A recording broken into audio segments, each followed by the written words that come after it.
So Derek Carr, I recently toured the stadium site in Las Vegas. It's going to be large, and it's going to be right off the strip. It's going to be right in the middle of everything. Yeah. Now, I know you're getting ready to play this year. You got 100 things to think about, but you've got a house being built there. You're preparing at least in the back of your mind for what that's going to be like. Are you ready for sort of the mayhem of what that might be like, especially maybe after seeing what the Vegas Golden Knights have done there? Of course, it's an exciting time because, we feel the excitement of those fans. It's hard not to feel that.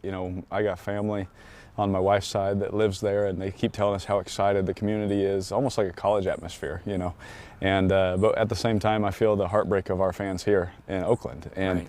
It's kind of that. It's really a weird thing, the Oakland Raiders. I mean, that's a historic franchise, It's right? iconic. That's the Raiders are Oakland, and the Oakland Raiders, and the two go together. So that part's weird to me still, because I'm a California kid, and so it'll take some getting used to. But absolutely, we're excited for when that time comes, and being living in Vegas and doing all that. But for the time being, we got some games to win.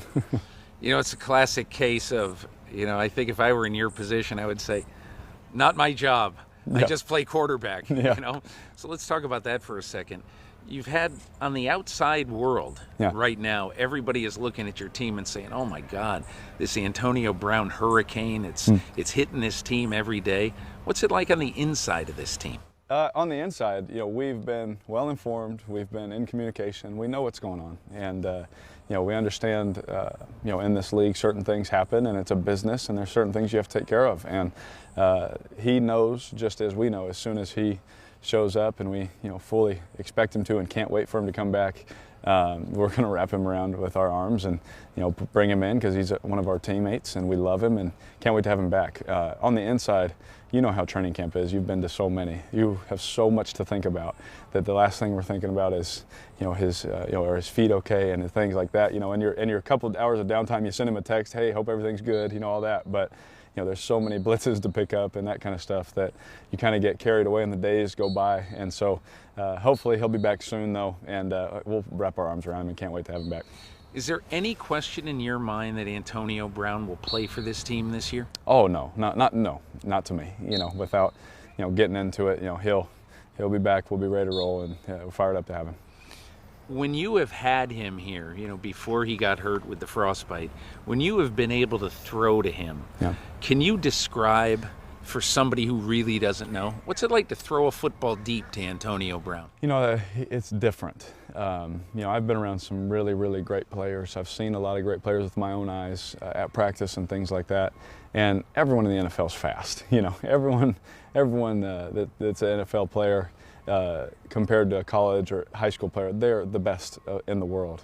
And then there's guys like, Antonio Brown, Devontae Adams, DeAndre Hopkins, Julio Jones, Odell, the list goes on and on of these guys that are just a little bit different. And it's crazy to think in the 32 teams of the world's best players at football that there could be a few guys that even separate themselves a little bit more, and he's one of those guys. It's just you have to put it a little bit farther out there. You have to throw it with a little more anticipation, and he is such a good player, and Ben could tell you too that you could throw a ball and be like, and then he makes it look perfect. He's just that good. The competitor in him is the thing that I have noticed over the years.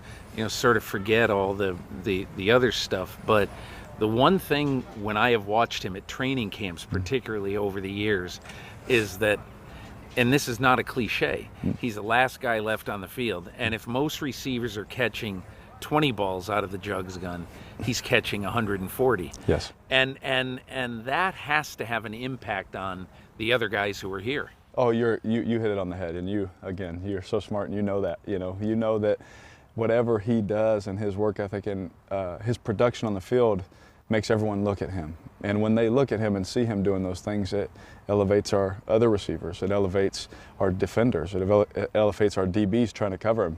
When he's on the field, the practice level elevates. There's no secret about that. Coaches even talked about that, I think on the Hard Knocks show, when he's out there, it just elevates everything, because he holds himself to a certain standard, and if you're not going to keep up, he's going to make you look silly.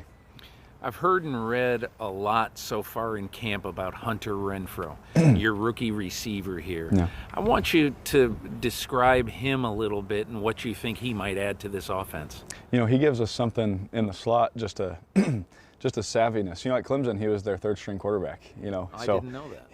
He was that emergency guy. So what that tells me is his understanding of offense, his understanding of defense.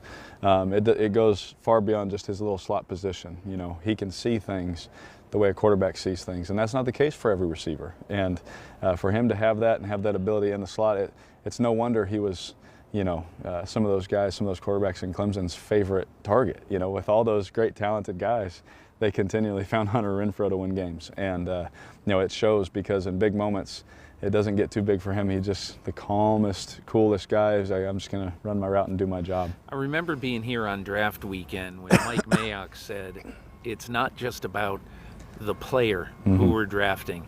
It's about the person and also about the competitor. Yeah. And I think a lot of times what is missed, like in free agency and the draft, you draft these great talents, and then you find out maybe year 3 or 4 that, you know, maybe football is not the most important thing in the world to him. So this is an overall question, but tell me about this draft class. Yeah. Jacobs and Farrell and all of these guys who you have seen come into your team this year. Absolutely.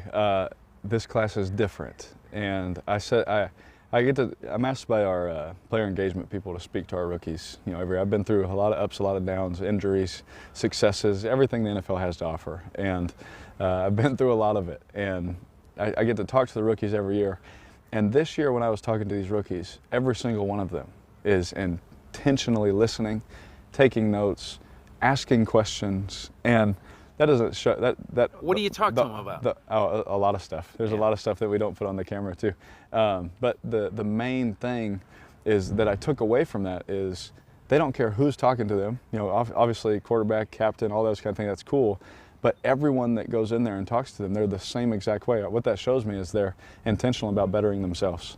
They're intentional about this game. They're intentional about helping the Raiders win. I've spoke to some classes where 1 or 2 guys get it, and the other guys are asleep, or the other guys don't want anything to do with it, and those guys happen not to be here anymore, you know, and it just happens to work itself out. But these guys, when it comes to football, either they're going to make it or they're not, but it won't be because they don't want it. You know what I mean? It won't be because they don't give it everything that they have, and that's the biggest compliment I can give a class. You've got fans around the world as a franchise, probably of any team in the NFL. It's probably the Cowboys and the Packers and the Raiders, maybe the Steelers.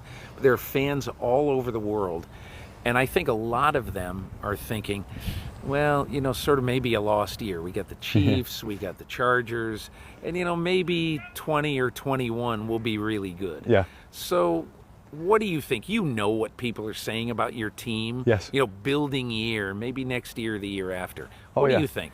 You know, I hope everyone thinks we're going to lose every game, because anything above that means we crushed what they thought about us. You know, our mentality is, you know, we're going to try and get better every day, but, you know, with everyone doubting us, I mean, I guess we're going to lose every game. You know, that's what everyone thinks. So, you know, it's fun to be the underdog. I think that's why I chose to go to Fresno State also, was if Fresno State beats up on the big boys, that's an article. You know, if USC and Cal play and one of them win, well, that's not really an article. That's just a rivalry game. But if Fresno State wins, that's a big deal. And so I think we're kind of in that position where we are growing. We're in the process of being a really good football team, whether that's this year, next year. You know, we're figuring that out. But I think that we have the makings and the foundation of something that's really special. I'll finish with this. So you have one of the strangest and most difficult schedules in NFL history. Yeah. You got a preseason game in Winnipeg. You know, you've got this long road trip where you're going to be in Minnesota and England and all over the place. Have you spent any time thinking about how are we going to be able to handle this? And is the organization mentioning that at all? Or are you in the just take them one game at a time mode? Yeah, I think when the schedule first came out, we obviously addressed it because Coach Gruden does a great job of addressing what's real, you know. The realization is we don't play a real home game for like a month, and we have to be mentally ready for that. So he he puts situations on us in practice and different kind of things that are uncomfortable, because I guess our whole season's going to be uncomfortable. And if we want to do what we want to do, we're going to have to grind through it, because no one cares at the end of the day. They're going to look at your record and they're going to judge you based off of that. And so us as a team, it's just a big, like, who cares mentality. Wherever we have to play, I guess the Pat Hill, anybody, anywhere, anytime kind of thing. Your coach at Fresno, That's right. Is that what he used to say? That was his mentality. Anybody, anywhere, anytime. He didn't care if we played the top 5 schools in the nation 5 weeks in a row, and it was all at their place or in a parking lot. And what was your toughest road game at Fresno? You know what was crazy? I'll say the environment was Nebraska. Yeah. They were, I think, 8th in the nation at the time. All-Americans all over the field. Levante David was there at the time, and Mir Abdullah, all those guys. But I'll never forget going into that environment. And almost it was pretty red there. Oh, it was pretty red. So we felt at home with the red. Yeah, that's right, because you're red. But was it hard to play there? Definitely a tough environment. But one thing about the Nebraska fans, and shout out to you guys, was we almost beat them. We really should have won the game. They beat us on a last play, and we're walking on the field. They give us a standing ovation, felt like we lost, but we kind of you're making us feel good, Like it was crazy. Somehow I can't imagine the people in the black hole giving the Broncos a standing ovation coming off the field. No chance. That will never happen. No. Yeah. Derek Carr, have a good year. Thank you so much. Good to see you. Thank you. Yes. Hi, I'm Mike Tirico, and thanks for watching. Make sure to hit subscribe for the latest news and highlights from NBC Sports.